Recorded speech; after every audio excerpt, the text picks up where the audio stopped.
Hello guys! Nandito na naman tayo sa Pagkaing Pinoy TV. Gagawa tayo ngayon ng strawberry taho. So kung hilig niyo yung strawberry taho sa Baguio, hindi niyo na kailangan pumunta ng Baguio. Pwede niyo na itong gawin sa bahay.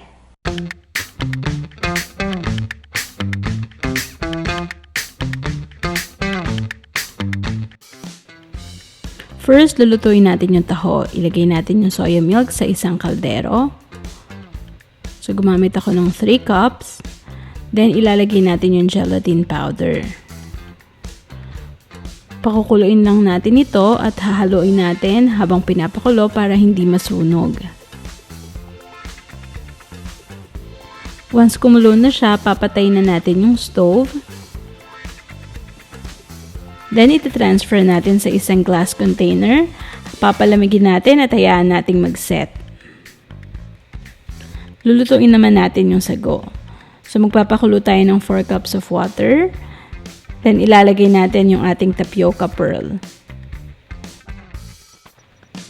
Pakukuluan natin ito hanggang maging transparent yung ating tapioca pearl.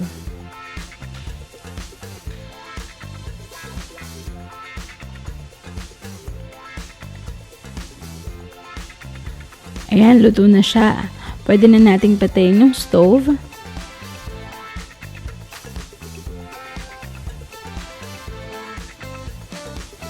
Then, ide-drain natin yung water at isa-set aside natin ito.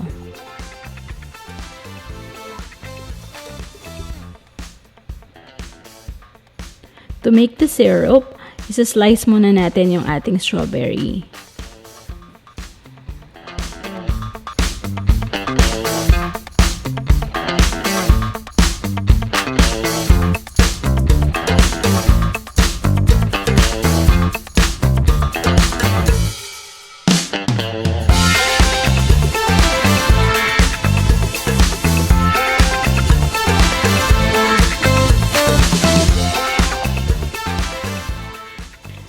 Next, ilalagay na natin sa isang pot yung ating sliced strawberry, then yung water.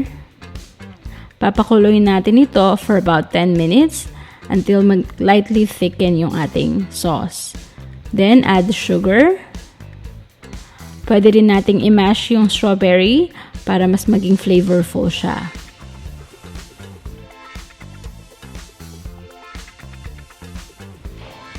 Ngayon, i-arrange naman natin yung taho. So, gagamit ako ng transparent glass. Lalagay ko lang yung soybean curd until half full.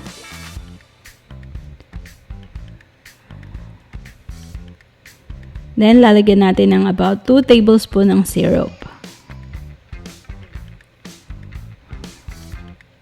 Dagdagan pa natin ng soybean curd. Or yung ating taho.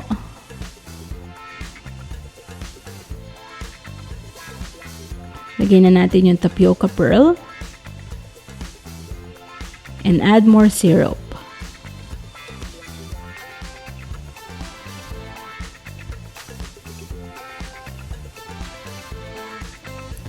Okay, so we will just do the same procedure.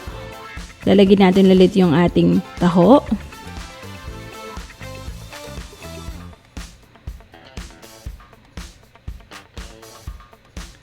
Then, lagyan natin ulit ng ating strawberry syrup.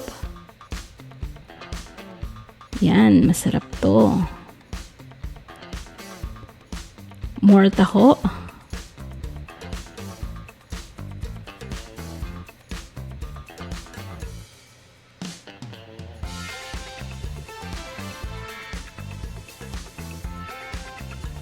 Add again the tapioca pearl.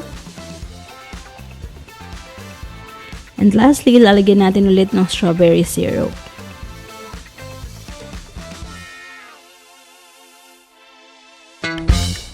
Ayan, natuto na tayong gumawa ng strawberry taho. So kung nagustuhan nyo itong video na to, mag-subscribe lang kayo at i-click nyo yung bell icon. Mag-suggest din kayo ng mga gusto nyo pang lutuin ko through comments below. Huwag nyo rin kalimutang mag-visit sa aming website at www.pagkaingpinoytv.com. Mag-join kayo sa aming Facebook page at Pagkaing Pinoy TV 1. So, thank you for watching, guys. See you next time. Bye!